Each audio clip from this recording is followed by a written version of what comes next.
ಎಲ್ಲರಿಗೂ ನಮಸ್ಕಾರ. ಇವತ್ತು diffuse pattern air transplantation results ಬಗ್ಗೆ ಸ್ವಲ್ಪ ಮಾಹಿತಿ ಕೊಡೋಣ ಅಂತ ಈ ವಿಡಿಯೋ ಮಾಡಿದ್ವಿ. ಆಲ್ರೆಡಿ ಈ ಟಾಪಿಕ್ ಮೇಲೆ ಬಹಳ ವಿಡಿಯೋಸ್ ಮಾಡಿದ್ವಿ, ಬಟ್ ಇದು ಸ್ವಲ್ಪ ಕನ್ಫ್ಯೂಸಿಂಗ್ ಟಾಪಿಕ್ ಯಂಗ್ಸ್ಟರ್ಸ್ಗೆ. ಅದಕ್ಕೆ ಮತ್ತೆ ಜಾಸ್ತಿ ವಿಡಿಯೋಸ್ ಮಾಡಿದ್ರೆ ಸ್ವಲ್ಪ ಅವ್ರಿಗೆ ಐಡಿಯಾ ಬರುತ್ತೆ ಅಂತ ಉದ್ದೇಶ ಕಾರಣಕ್ಕೆ ಸುಮ್ಮನೆ ವಿಡಿಯೋಸ್ ಮಾಡಿದ್ರೆ ವೇಸ್ಟು. ಆ ತರಹ ಪೇಷಂಟ್ಗೆ ಟ್ರಾನ್ಸ್ಪ್ಲಾಂಟ್ ಮಾಡಿ ರಿಸಲ್ಟ್ಸ್ ತೋರಿಸಿದ್ರೆ ಸ್ವಲ್ಪ ಇನ್ನೂ ಇಂಟ್ರೆಸ್ಟಿಂಗ್ ಇರುತ್ತೆ ಅಂತ ಒಂದು ಐಡಿಯಾಕ್ಕೋಸ್ಕರ ಈ ವಿಡಿಯೋ ಮಾಡಿದ್ವಿ.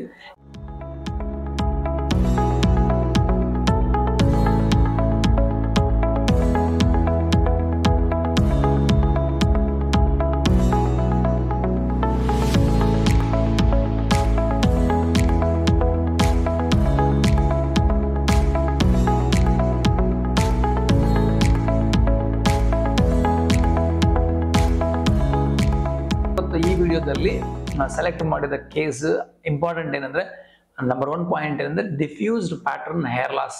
ಇವರಿಗೆ ಡಿಫ್ಯೂಸ್ ಪ್ಯಾಟರ್ನ್ ಬಾಲ್ನೆಸ್ ಅಂತ ಹೇಳ್ಬೋದು. ಈಗ ಡಿಫ್ಯೂಸ್ ಪ್ಯಾಟರ್ನ್ ಬಾಲ್ನೆಸ್ ಅಂದ್ರೆ ಏನಂದ್ರೆ, ಹೇರ್ ಫುಲ್ ಡೆನ್ಸಿಟಿ ಇರಲ್ಲ, ಕಡಿಮೆ ಆಗುತ್ತೆ. 50%, 60%, 70% ಹೇರ್ ಹೋಗಿರ್ತದೆ. ಅಲ್ಲಿ ಸ್ವಲ್ಪ 20-30% ಮಾತ್ರ ಡೆನ್ಸಿಟಿ ಇರುತ್ತೆ. ಅದು ಡಿಫ್ಯೂಸ್ಡ್ ಪ್ಯಾಟರ್ನ್ ಬಾಲ್ನೆಸ್ ಅಂತ ಹೇಳ್ತೀವಿ. ಆದ್ರೆ ಇಂಪಾರ್ಟೆಂಟ್ ಏನಂದ್ರೆ, ಬ್ಯಾಕ್ ಸೈಡ್ ಡೋನರ್ ಮಾತ್ರ ಥಿಕ್ ಇರುತ್ತೆ. In case back side donor thick ಇಲ್ಲ, ಅದನ್ನು ಥಿನ್ ಆಗಿದೆ ಅಂದ್ರೆ ಅರ್ಥ ಏನು? ಅದು ಡಿಫ್ಯೂಸ್ಡ್ ಅನ್ಪ್ಯಾಟರ್ನ್ ಬಾಲ್ನೆಸ್. ಆದ್ರೆ ಇವತ್ತು ನಾವು ಡಿಸ್ಕಸ್ ಮಾಡೋದು ಡಿಫ್ಯೂಸ್ಡ್ ಪ್ಯಾಟರ್ನ್ ಬಾಲ್ನೆಸ್ ಬಗ್ಗೆ. ಸೊ ಅದು ಕನ್ಫ್ಯೂಸ್ ಮಾಡ್ಕೋಬಾರದು. ಪ್ರೊವೈಡೆಡ್ ಈಗ ಇಂಪಾರ್ಟೆಂಟ್ ಈ ಕೇಸಲ್ಲಿ ಇಂಪಾರ್ಟೆಂಟ್ ಏನಂದ್ರೆ, 25-26 ಇಯರ್ಸ್ ಒಳಗೆ ಯಂಗ್ಸ್ಟರ್ಸ್ ಇರೋರು ಡಿಫ್ಯೂಸ್ ಪ್ಯಾಟರ್ನ್ ಬಾಲ್ನೆಸ್ ನಲ್ಲಿ ಟ್ರಾನ್ಸ್ಪ್ಲಾಂಟೇಷನ್ ಹೋಗಬಾರ್ದು. ಏನಕ್ಕಂದ್ರೆ ಅಂತ ಕೇಸಲ್ಲಿ ಟ್ರಾನ್ಸ್ಪ್ಲಾಂಟೇಷನ್ ಮಾಡಿದ್ರೆ ಅವ್ರಿಗೆ ಫರ್ದರ್ ಹೇರ್ ಫಾಲ್ ಆಗುತ್ತೆ, ಮತ್ತೆ ಫ್ಯೂಚರ್ದಲ್ಲಿ ಇದು ಮಾತ್ರ ಇರುತ್ತೆ, ಮತ್ತೆ ಡೆನ್ಸಿಟಿ ಇರಲ್ಲ. ಅದಕ್ಕಾಗಿ ಇದು ಬಹಳ ಇಂಪಾರ್ಟೆಂಟ್ ಸ್ಟೆಪ್. ಸೊ ಅದಕ್ಕಾಗಿ ಡಿಫ್ಯೂಸ್ ಪ್ಯಾಟರ್ನ್ ಬಾಲ್ನೆಸ್ ಇರೋರು, ನನಗೆ ಗೊತ್ತು, ಅವ್ರು ಸ್ವಲ್ಪ ಡಿಪ್ರೆಷನ್ ಬರ್ತದೆ, ಸ್ವಲ್ಪ ಅಪ್ಸೆಟ್ ಆಗಿರ್ತಾರೆ, ಬಹಳ ಮೆಡಿಕೇಶನ್ಸು ಎಲ್ಲ ಯೂಸ್ ಮಾಡಿರ್ತಾರೆ ಆಲ್ರೆಡಿ. ಆದ್ರೂ without taking consultation from an expert opinion, expert surgeon ಹತ್ರ ಕನ್ಸಲ್ಟೇಷನ್ ತಗೊಂಡು ಆದ್ಮೇಲೆ ಸರ್ಜರಿ ಮಾಡೋಕೆ ಸಾಧ್ಯ ಇದೆಯಾ, ಇಲ್ಲಾಂದ್ರೆ ಮಾಡಿದ್ರೆ ಚೆನ್ನಾಗಿ ಬರುತ್ತೆ, ಅಲ್ಲಿ ಡಿಸ್ಕಸ್ ಮಾಡಿಕೊಂಡು ಪ್ರೋಸ್ ಅಂಡ್ ಕಾನ್ಸ್ ಏನು ಡಿಸ್ಕಸ್ ಮಾಡಿದ ತಕ್ಷಣ ಮಾತ್ರನೇ ನಾವು ಏರ್ ಟ್ರಾನ್ಸ್ಪ್ಲಾಂಟೇಷನ್ಗೆ ಹೋಗಿ. ಇಂಥ ಪೇಷಂಟ್ಸ್ ಅವರು ನಮಗೆ ಹೇರ್ ಫಾಲ್ ಆಗಿದೆ ಅಂತ ಎಲ್ಲ ಮೆಡಿಸಿನ್ಸ್ ಎಲ್ಲ ಟ್ರೈ ಮಾಡಿದ್ದೀನಿ, ನಾನು ಡೈರೆಕ್ಟ್ ಆಗಿ ಟ್ರಾನ್ಸ್ಪ್ಲಾಂಟ್ಗೆ ಹೋಗ್ತೀನಿ ಅಂದ್ರೆ ಡೈರೆಕ್ಟ್ ಕಾಸ್ಟ್ ಎಷ್ಟು ಅಂತ ಕೇಳ್ತಾರೆ. ಅವಾಗ ಏನಾಗುತ್ತೆ ಅಂದ್ರೆ, ನಿಮ್ ಟ್ರಾನ್ಸ್ಪ್ಲಾಂಟೇಷನ್ ಮಾಡಬೇಕಾ ಇಲ್ವಾ, ಮಾಡಿದ್ರೆ ಹೇರ್ ಬರುತ್ತೋ ಅದೆಲ್ಲ ಅವ್ರು ಹೇಳೋದಿಲ್ಲ. ಅದಕ್ಕಾಗಿ ಫಸ್ಟ್ ಕನ್ಸಲ್ಟೇಷನ್ ತಗೊಂಡು ಇದರಲ್ಲಿ ಏನು ಪ್ರೋಸ್ ಇದೆ, ಏನು ಕಾನ್ಸ್ ಇದೆ ಅಂತ.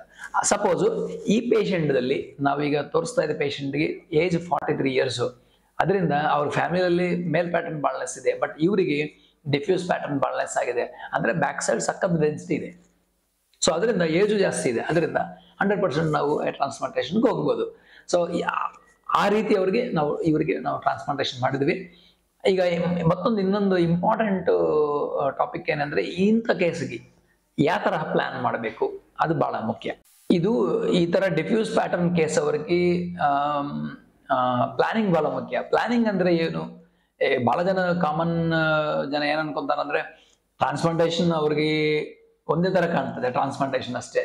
ಬಟ್ ಅದರಲ್ಲಿ ಟ್ರಾನ್ಸ್ಪ್ಲಾಂಟೇಷನ್ ಟೆಕ್ನಿಕ್ಸ್ ಬಗ್ಗೆ ನಾನು ಹೇಳ್ತಾ ಇಲ್ಲ, ಟ್ರಾನ್ಸ್ಪ್ಲಾಂಟೇಷನ್ ಪ್ಲಾನಿಂಗ್ ಅಂಡ್ ಡಿಸೈನ್.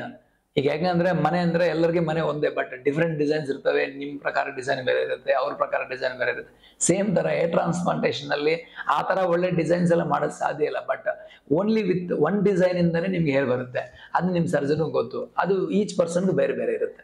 ಅಂದ್ರೆ ಏನು, ಈ ಪೇಷಂಟ್ ಪ್ರಕಾರ ಫೇಶಿಯಲ್ ಪ್ರೊಫೈಲ್ ನೋಡ್ಬಿಟ್ಟು ಅವ್ರ skin colour contrast, hair colour contrast ಆಗಲಿ, ಮತ್ತೆ ಪ್ರೊಫೈಲ್ ಹೆಂಗಿದೆ ಅವ್ರದ್ದು, ಫ್ಯೂಚರ್ ಹೇರ್ ಲಾಸ್ ಇದೆ, ಅದ್ರ ಬಗ್ಗೆ ಸ್ವಲ್ಪ ನಾವು ಮೆಜರ್ಮೆಂಟ್ಸ್ ಎಲ್ಲ ಮಾಡಿಕೊಂಡು ಡೈರೆಕ್ಟ್ ವಿಜುವಲ್ಸ್ ನೋಡಿ, ಮತ್ತೆ ಫೋಟೋಗ್ರಫಿ ಮಾಡಿ ಸ್ವಲ್ಪ ಎಲ್ಲೆಲ್ಲಿ ಬಾಲ್ನೆಸ್ ಜಾಸ್ತಿ ಕಾಣ್ತಾ ಇದೆ ನೋಡ್ಬಿಟ್ಟು ಇದೆಲ್ಲ ಕ್ಯಾಲ್ಕುಲೇಟ್ ಮಾಡಿ, ಅವಾಗ ಹೇರ್ ಲೈನ್ ಹೆಂಗೆ ಡಿಸೈನ್ ಮಾಡಬೇಕು, ಬೇರೆ ಸೈಡ್ಸ್ ನಲ್ಲಿ ಎಷ್ಟು ಡೆನ್ಸಿಟಿ ಬರಬೇಕೆಲ್ಲ ಡಿಸೈಡ್ ಮಾಡ್ತೀವಿ. ಈ ಪೇಷಂಟ್ಗೆ ಪ್ಲಾನಿಂಗ್ ಏನಕ್ಕೆ ಮುಖ್ಯ ಅಂದ್ರೆ, ನೋಡಿದ್ರೆ ಎಲ್ಲ ಕಡೆ ಬಾಲ್ನೆಸ್ ಕಾಣ್ತಾ ಇದೆ, ಬಟ್ ಎಲ್ಲಿ ಇಂಪ್ಲಾಂಟ್ ಮಾಡಿದ್ರೆ ಪರ್ಫೆಕ್ಟ್ ಡೆನ್ಸಿಟಿ ಬರುತ್ತೆ ಅಂತ ಹೇಳೋದು ಬಹಳ ಕಷ್ಟ. ಅದಕ್ಕೆ ಎಕ್ಸ್ಪರ್ಟ್ ಹ್ಯಾಂಡ್, ಪ್ಯಾಷನೇಟ್ ಸರ್ಜನ್ ಬೇಕು ನಿಮಗೆ. ಈ ಪೇಷಂಟ್ಗೆ ಪ್ಲಾನ್ ಮಾಡುವಾಗ frontal hair line hair transplant ಮಾಡ್ಬೇಕಂತ ಡಿಸೈನ್ ಮಾಡಿ ಪ್ಲಾನ್ ಮಾಡಿದ್ವಿ. Lateral side, left to right side ನೋಡಿದ್ರೆ ಅಲ್ಲಿ ಗ್ಯಾಪ್ ಇದೆ ಫುಲ್ಲು, ಅಲ್ಲಿನೂ ಹೇರ್ ಟ್ರಾನ್ಸ್ಪ್ಲಾಂಟ್ ಮಾಡಲೇಬೇಕು. ಅಲ್ಲಿ ಆಂಗ್ಯುಲೇಷನ್ಸ್ ಬೇರೆ ಇದೆ, ಫ್ರಂಟ್ ಆಂಗ್ಯುಲೇಷನ್ಸ್ ಬೇರೆ ಇದೆ. ಸೊ ರೈಟ್ ಬೇರೆ ಇದೆ, ಲೆಫ್ಟ್ ಬೇರೆ ಇದೆ. ಅದೆಲ್ಲ ನಾವು ಬಿಫೋರ್ ಟ್ರಾನ್ಸ್ಪ್ಲಾಂಟೇಷನ್ ಮಾರ್ಕ್ ಮಾಡಿಕೊಂಡು ಪ್ಲಾನ್ ಡಿಸೈನ್ ಮಾಡ್ಕೋಬೇಕು. ಮತ್ತೆ ಇವ್ರಿಗೆ ಇನ್ನೊಂದು ಪ್ರಾಬ್ಲಮ್ ಏನು, ಬ್ಯಾಕ್ ಸೈಡ್ ಇಂದ ವರ್ಟೆಕ್ಸ್ ಏರಿಯಾನಲ್ಲಿ, ಟಾಪ್ ಏರಿಯಾನಲ್ಲಿ ನೋಡಿದ್ರೆ ಕ್ರೌನ್, ಅಲ್ಲಿನೂ ಏರಿಲ್ಲ, ಅಲ್ಲಿನೂ ಮಾಡಬೇಕು. ಸೊ ಇದು ಅಷ್ಟು ಸಿಂಪಲ್ ಕೇಸ್ ಅಲ್ಲ, complex case. Because of the diffuse pattern ಇಂದ ಕಾಂಪ್ಲೆಕ್ಸ್ ಕೇಸ್ ಆಗಿದೆ. ಅದರಿಂದ ಸುಮ್ಮನೆ ಎಲ್ಲ ಕಡೆ ನಾವು ಒಂದು ಗ್ರಾಫ್ಸ್ ಎಲ್ಲ 5,000 ಇಂಪ್ಲಾಂಟ್ ಮಾಡಿದ್ರೆ ಏನು ರಿಸಲ್ಟ್ ಬರಲ್ಲ. ಅದರಿಂದ ಪರ್ಫೆಕ್ಟ್ ಆಗಿ ಡಿಸೈನ್ ಮಾಡಿ ಎಲ್ಲೆಲ್ಲಿ ಡೆನ್ಸಿಟಿ ಬರಬೇಕು, ಎಲ್ಲಿ ಸಿಂಗಲ್ ಗ್ರಾಫ್ಸ್ ಬರಬೇಕು, ವಾಟ್ ಇಸ್ ದ ಆಂಗ್ಯುಲೇಷನ್ಸ್ ಏನು ಪರ್ಫೆಕ್ಟ್ ಮಾಡಿದ್ರೇನೆ ನಮಗೆ ಒಂದು ಕರೆಕ್ಟ್ ಡೆನ್ಸಿಟಿ ಬರೋದು. ಈ ಪೇಷಂಟ್ ಆ ಥರ ರಿಸಲ್ಟ್ಸ್ ಮಾಡಿ ಕಲಿಸಿದೀವಿ. 10 months ಆದಮೇಲೆ ಇವ್ರಿಗೆ ಡೆನ್ಸಿಟಿ ನೋಡಬೇಕು, ಸಖತ್ ಡೆನ್ಸಿಟಿ ಬಂದಿದೆ. 100% ಯಾರಿಗೆ ಗೊತ್ತಾಗೋದಿಲ್ಲ ಟ್ರಾನ್ಸ್ಪ್ಲಾಂಟ್ ಮಾಡಿದೀವಿ ಅಂತ. ಇದೊಂದು ಮುಖ್ಯ ವಿಷಯ. ಮತ್ತೆ ಟ್ರಾನ್ಸ್ಪ್ಲಾಂಟ್ ಮಾಡ್ಕೊಂಡ್ರೆ ಎಲ್ಲರೂ ಕೇಳಿದ್ರೆ ಟ್ರಾನ್ಸ್ಪ್ಲಾಂಟ್ ಅಂತ ಕೇಳಿದ್ರೆ ಐಡೆಂಟಿಫೈ ಮಾಡಿದ್ರೆ ಅದು ವೇಸ್ಟ್ ಟ್ರಾನ್ಸ್ಪ್ಲಾಂಟ್ ಅಂತ ಅರ್ಥ. ಸೊ ಯಾರಿಗೆ ಗೊತ್ತಾಗಬಾರ್ದು, ನಿಮ್ಮ ಸರ್ಜನ್ಗೆ ನಿನಗೆ ಬಿಟ್ಟರೆ ಯಾರಿಗೆ ಗೊತ್ತಾಗಬಾರ್ದು. ಆಫ್ಟರ್ 8 months ಅಷ್ಟು ನ್ಯಾಚುರಲ್ ಆಗಿರಬೇಕು. ಇವ್ರು ನೋಡಿ, ನ್ಯಾಚುರಲ್ ಏರ್ಲೈನ್ ನೋಡಿ ಪರ್ಫೆಕ್ಟ್ ಇದೆ. ಲೆಫ್ಟ್ ಸೈಡ್ ನೋಡಿ, ರೈಟ್ ಸೈಡ್ ನೋಡಿ, ಈವನ್ ಕೂಮಿಂಗ್ ಟೆಸ್ಟ್ ಮಾಡಿ top view, vertex view under flash camera ಆ ಥರ ಡೆನ್ಸಿಟಿ ಬರಬೇಕಂದ್ರೆ ಅಷ್ಟು ಈಸಿ ಅಲ್ಲ.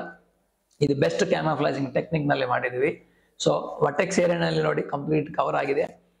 So that is the reason ಇಲ್ಲಿ ನಾಟ್ ಓನ್ಲಿ ಸಿಂಪಲ್ ಟ್ರಾನ್ಸ್ಪ್ಲಾಂಟ್ ಮಾಡಿಲ್ಲ, ಒಂದು ಆರ್ಟಿಸ್ಟಿಕ್ ಹ್ಯಾಂಡ್, ಒಂದು ಎಕ್ಸ್ಪರ್ಟೈಸ್ ಹ್ಯಾಂಡ್, ಎಕ್ಸ್ಪೀರಿಯನ್ಸ್ ಇಂದ ಎಲ್ಲಿ ಮಾಡಿದ್ರೆ ಏನು ಬರುತ್ತೆ ಅಂತ ಗೊತ್ತಾಗಿ ನೀಟಾಗಿ ಡಿಸೈನ್ ಮಾಡಿದ್ವಿ. ಅದರಿಂದ ಇವರಿಗೆ ಪರ್ಫೆಕ್ಟ್ ರಿಸಲ್ಟ್ಸ್ ಬಂದಿದೆ.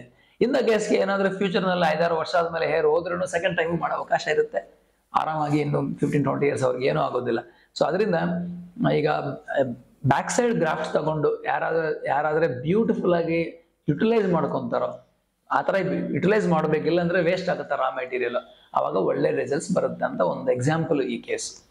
ಕನ್ಕ್ಲೂಷನ್, ಈ ವಿಡಿಯೋದಿಂದ ಕನ್ಕ್ಲೂಷನ್ ಏನಂದ್ರೆ, ಇಂಪಾರ್ಟೆಂಟ್ ಪಾಯಿಂಟ್ ನೋಟೆಡ್ ಏನಂದ್ರೆ, ಡಿಫ್ಯೂಸ್ ಪ್ಯಾಟರ್ನ್ ಬಾಲ್ನೆಸ್ ಇರೋರು ಇದೆಲ್ಲ ನಾವು ಹೇಳ್ಬೋದು, ಬಟ್ ಪೇಷಂಟ್ಗೆ ಅರ್ಥ ಆಗೋದಿಲ್ಲ ಯಾವುದು ಡಿಫ್ಯೂಸ್ ಪ್ಯಾಟರ್ನು, ಯಾವುದು ಡಿಫ್ಯೂಸ್ ಅನ್ ಪ್ಯಾಟರ್ನು, ಯಾವುದು ಮೇಲ್ ಪ್ಯಾಟರ್ನ್ ಅಂತ. ಕನ್ಸಲ್ಟೇಷನ್ ಅಲ್ಲಿ ಗೊತ್ತಾಗುತ್ತೆ. ಡಿಫ್ಯೂಸ್ ಪ್ಯಾಟರ್ನ್ ಬಾಲ್ನೆಸ್ ಇದ್ರೆ ಲೆಸ್ ದ್ಯಾನ್ 25-26 years ಟ್ರಾನ್ಸ್ಪ್ಲಾಂಟೇಷನ್ಗೆ ಹೋಗ್ಬೇಡ. In case male pattern baldness ಅಂದ್ರೆ ಮಾಡೋದಿಲ್ಲ, ಮಿನಿಮಮ್ ಏಜ್ 25.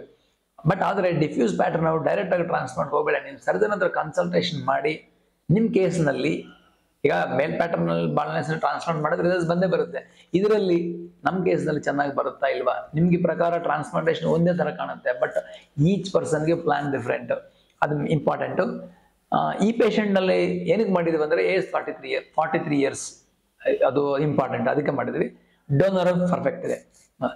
ನೆಕ್ಸ್ಟ್ ಏನಂದ್ರೆ, ಸುಮ್ಮನೆ ಟ್ರಾನ್ಸ್ಪ್ಲಾಂಟೇಷನ್ ಮಾಡಿದ್ರೆ ಡಿಫ್ಯೂಸ್ ಪ್ಯಾಟರ್ನ್ ಕೇಸ್ನಲ್ಲಿ ರಿಸಲ್ಟ್ಸ್ ಬರಲ್ಲ.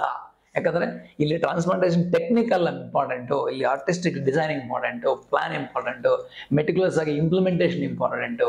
ಸೊ ಅದರಿಂದ ಕನ್ಸಲ್ಟೇಷನ್ ಮಾಡಿಕೊಂಡು ನಿಮ್ಮ ಒಳ್ಳೆ ಸರ್ಜನ್ ಹತ್ರ, doctor has some ideas and points, ಅಂದ್ರೆ ಎಲ್ಲರಿಗೂ ಮಾಡೋಕ್ಕೆ ಸಾಧ್ಯ ಇಲ್ಲ. ಮತ್ತೆ ಅದೊಂದು ಆರ್ಟಿಸ್ಟಿಕ್ ಹ್ಯಾಂಡ್ ಇರ್ಬೋದು, ಇಲ್ಲಾಂದ್ರೆ ಪ್ಯಾಷನೇಟ್ ಇರ್ಬೋದು. ಸೊ ಅದೆಲ್ಲ ನಾವು ನೋಡಿ ಡಿಫ್ರೆಂಟ್ ಆ್ಯಂಗಲ್ನಲ್ಲಿ ನೋಡಿ, ಎಸ್ಥೆಟಿಕ್ ಸೆನ್ಸ್ ಇರಬೇಕು ನಿಮ್ಮ ಸರ್ಜನ್ಗೆ. ನೋಡಿದ ತಕ್ಷಣ ಇದು ಚೆನ್ನಾಗಿದೆ ಇಲ್ವಾ ಅಂತ ಎಸ್ಥೆಟಿಕ್ ಸರ್ಜನ್ಗೆ ಆ ಸೆನ್ಸ್ ಇರುತ್ತೆ. ಸೊ ಅಂತರ ಹತ್ರ ಹೋಗಿ ಕನ್ಸಲ್ಟೇಷನ್ ತಗೊಂಡು ಟ್ರಾನ್ಸ್ಪ್ಲಾಂಟೇಷನ್ ಮಾಡಿಕೊಂಡ್ರೆ ಒಳ್ಳೇದು. ಡೌಟ್ ಏನು ಬಂದ್ರೂ ಡೈರೆಕ್ಟ್ ಆಗಿ ನಿಮಗೆ ಅವಕಾಶ ಇದ್ರೆ ಡಾಕ್ಟರ್ ಹತ್ರ ಭೇಟಿ ಮಾಡೋ ಅವಕಾಶ ಇದ್ರೆ ಆರಾಮಾಗಿ ಮಾಡಿಕೊಂಡು ಡಿಸ್ಕಷನ್ ತಗೋಬೋದು. ಅದರಲ್ಲಿ ಏನು ತಪ್ಪಿಲ್ಲ. ಯಾಕಂದ್ರೆ ಟ್ರಾನ್ಸ್ಪ್ಲಾಂಟೇಷನ್ ಡಿಲೇ ಮಾಡೋರು ಏನೂ ಆಗೋದಿಲ್ಲ. ಸೊ ಅದು ಮೇನ್ ಕನ್ಕ್ಲೂಷನ್ ಈ ವಿಡಿಯೋನಲ್ಲಿ. ಡಿಫ್ಯೂಸ್ ಪ್ಯಾಟರ್ನ್ ಅವ್ರಿಗೆ ಟ್ರಾನ್ಸ್ಪ್ಲಾಂಟೇಷನ್ ಮಾಡ್ಬೋದು, ಲಿಮಿಟೇಷನ್ಸ್ ಏನು, ಆ ಪ್ಲಾನು ಅದು ಇದು ನಿಮ್ಮ ಡಾಕ್ಟರ್ ಹೇಳ್ತಾರೆ ಅಂತ ಹೇಳ್ತಾ ಇದ್ದೀನಿ. Thanks for watching videos. Thank you.